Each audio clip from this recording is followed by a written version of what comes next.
రాష్ట్ర ప్రభుత్వంతో ఒక పవర్ డీల్ చేసుకునే క్రమం అప్పటి ముఖ్యమంత్రి జగన్మోహన్ రెడ్డి గారికి 1750 కోట్ల రూపాయలు లంచం ఇచ్చారు అన్న విషయం ఎక్కడో అమెరికా దర్యాప్తు సంస్థలు బయటపెట్టాయి. దాంతో United states securities and exchange commission వీళ్ళ మీద కేసులు కూడా పెట్టారు. వీళ్ళ పేర్లు ఛార్జ్ షీట్లలో చేర్చారు. ఎందుకంటే అదానీ గ్రూపు చెందిన వీళ్ళు అదానీ సంస్థల ద్వారా అమెరికాలో కూడా ఇన్వెస్ట్మెంట్స్ రేస్ చేయాలనుకున్నారు. కాబట్టి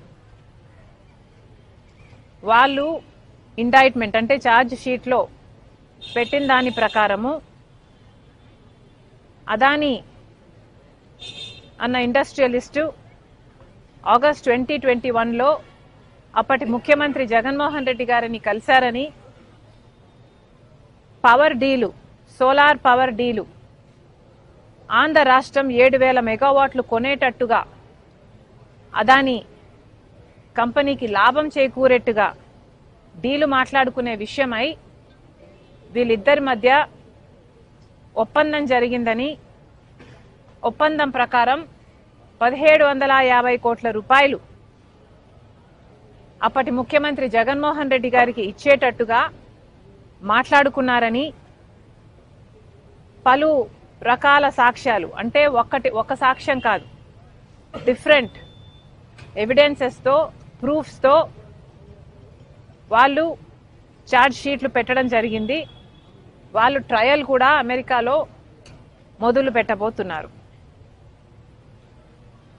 మరి ఇంత అవినీతి మన రాష్ట్రంలో 2021లోనే జరిగితే మరి ఇంత అవినీతి మన రాష్ట్రమో మన దేశమో ఎందుకు బయట పెట్టలేదు?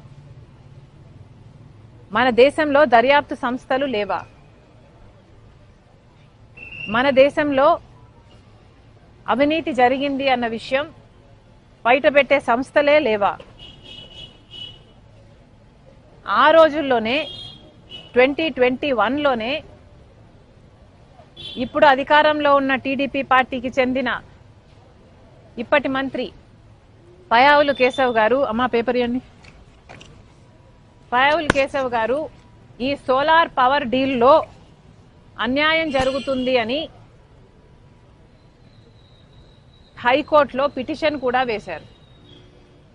అదానీ మధ్య జగన్మోహన్ రెడ్డి గారి మధ్య ఆంధ్ర రాష్ట్రం తరపున సెకీతో చేసుకున్న డీలులో పెద్ద కుంభకోణమే ఉంది, ఈ భారం మొత్తం ఆంధ్ర రాష్ట్ర ప్రజల మీద పడబోతుంది అని ఇది పయావుల్ కేశవ్ గారు హైకోర్టులో వేసిన కేసుకు సంబంధించిన పేపర్. అంటే దీని అర్థం టీడీపీ పార్టీకి 2021లోనే తెలుసు అవినీతి జరిగింది అని. 2021లోనే టీడీపీ పార్టీ చేసుకోవాల్సిన ఇన్వెస్టిగేషన్ చేసుకున్నారు. వాళ్ళ ఇన్వెస్టిగేషన్లో తేలిన దాని ప్రకారం ఎన్ని పేజీలమ్మా? 1300 పేజీల రిపోర్ట్, 1300 పేజీలతో కూడిన ఈ పిటిషన్ని పయావుల్ కేశవ్ గారు ఆ రోజే వేయటం జరిగింది. ఇదే డీల్ మీద అదానీ అనేవాడు అదానీ గ్రీన్ సోలార్ పవర్ అమ్మటానికని ఆంధ్ర రాష్ట్ర ముఖ్యమంత్రి జగన్మోహన్ రెడ్డి గారితో చేసుకున్న డీల్ అని, ఇది కుంభకోణం అని ఆ రోజే పయావుల్ కేశవ్ గారు కేసు వేయటం జరిగింది. మరి చంద్రబాబు గారికి తెలుగుదేశం పార్టీకి ఇంత స్పష్టంగా తెలిసిన విషయం, అది కూడా 2021లోనే తెలిసిన విషయం ఇంత అవినీతి జరిగింది అని, ఇది ఒక పెద్ద కుంభకోణము అని. మరి ఇంతవరకు ఎందుకు ఏమీ చేయటం లేదు?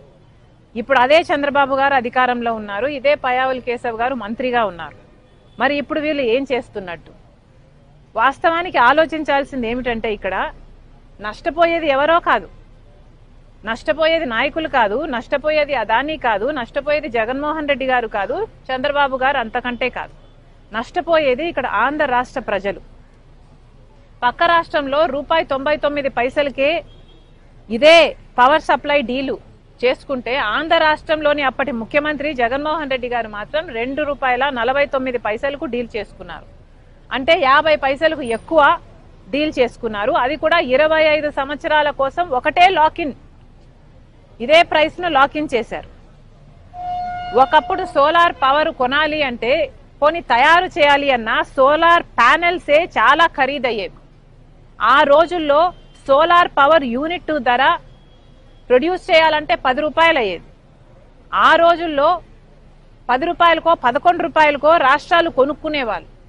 కానీ ఆ ధరలు తగ్గి క్రమంగా తగ్గుతూ వస్తే ఆఖరికి ఇప్పుడు ₹1.99 వరకు తగ్గితే పక్క రాష్ట్రాలు ఆ రేటుకు డీల్ కుదుర్చుకుంటే ఆంధ్ర రాష్ట్రంలో మాత్రం అప్పుడు జగన్మోహన్ రెడ్డి గారు ₹2.49 డీల్ కుదుర్చుకున్నారు.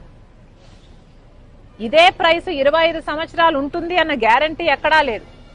క్రమంగా ప్రైసులు తగ్గే కొద్దీ ఇంకొక 5 సంవత్సరాలకు ఈ ₹2.49 కాస్త కూడా 50 పైసలకే దొరకచ్చు బయట. అయినా కూడా ఈ భారము ఆంధ్ర రాష్ట్ర ప్రజల మీద తగ్గబోదు. ఎందుకంటే 25 సంవత్సరాల కోసమని ఆంధ్ర రాష్ట్ర ప్రభుత్వము జగన్మోహన్ రెడ్డి గారు ముఖ్యమంత్రిగా ఉన్న పీరియడ్ లో ₹2.49 మేము పవర్ కొంటాము 25 సంవత్సరాలు అని సైన్ చేసుకోవడం జరిగింది. దీని సారాంశం ఏమిటి అంటే 25 సంవత్సరాల వరకు ఈ భారం మొత్తం ఆంధ్ర రాష్ట్ర ప్రజల నెత్తిన పడబోతుంది. పర్వాలేదా? జగన్మోహన్ రెడ్డి గారు ముఖ్యమంత్రిగా వద్దు అని కదా చంద్రబాబు గారికి జనాలు ఓట్లేశారు, గెలిపించారు. మరి అలాంటప్పుడు ఆ ప్రజల పక్షాన నిలబడాల్సిన అవసరం ఇప్పుడు చంద్రబాబు గారికి లేదా? ఇంత అవినీతి జరిగితే అవినీతి మీద ఆ రోజు పయావుల్ కేశవ్ గారు హైకోర్టు కూడా వెళ్తే మరి ఇప్పుడు కనీసం ఎంక్వైరీ వేయటానికి కూడా మీరు ఎందుకు భయపడుతున్నారని అడుగుతున్నాం. మొన్న అసెంబ్లీలో చంద్రబాబు గారు మాట్లాడుతూ కనీసం అదానీ అన్న పేరు ఉచ్చరించడానికి కూడా భయపడుతున్నారు. అవినీతి జరిగిందని చెప్తున్నారు, జగన్మోహన్ రెడ్డి గారు డబ్బులు తీసుకున్నారని చెప్తున్నారు, కానీ ఇచ్చింది మాత్రం అదానీ అని చెప్పడానికి భయపడుతున్నారు. ఎందుకంటే అదానీ బీజేపీ మనిషి కాబట్టి, మోడీ మనిషి కాబట్టి, చంద్రబాబు గారికి టీడీపీకి అలయన్స్ ఉంది కాబట్టి. అంటే వాళ్ళ స్వార్థ రాజకీయాల కోసం, వాళ్ళ స్వార్థ రాజకీయ ప్రయోజనాల కోసం అదానీని కాపాడే పనిలో పడ్డారు చంద్రబాబు గారు. ఏ అదానీ మీద అయితే పయావుల్ కేశవ్ గారు కేసు వేశారో అదే అదానీని కాపాడే పనిలో పడ్డారు ఇప్పుడు చంద్రబాబు గారు, ముఖ్యమంత్రి గారు. ఇక బీజేపీకి అదానీకి ఉన్న సంబంధం గురించి వేరే చెప్పనవసరమే లేదు. కేంద్ర స్థాయిలో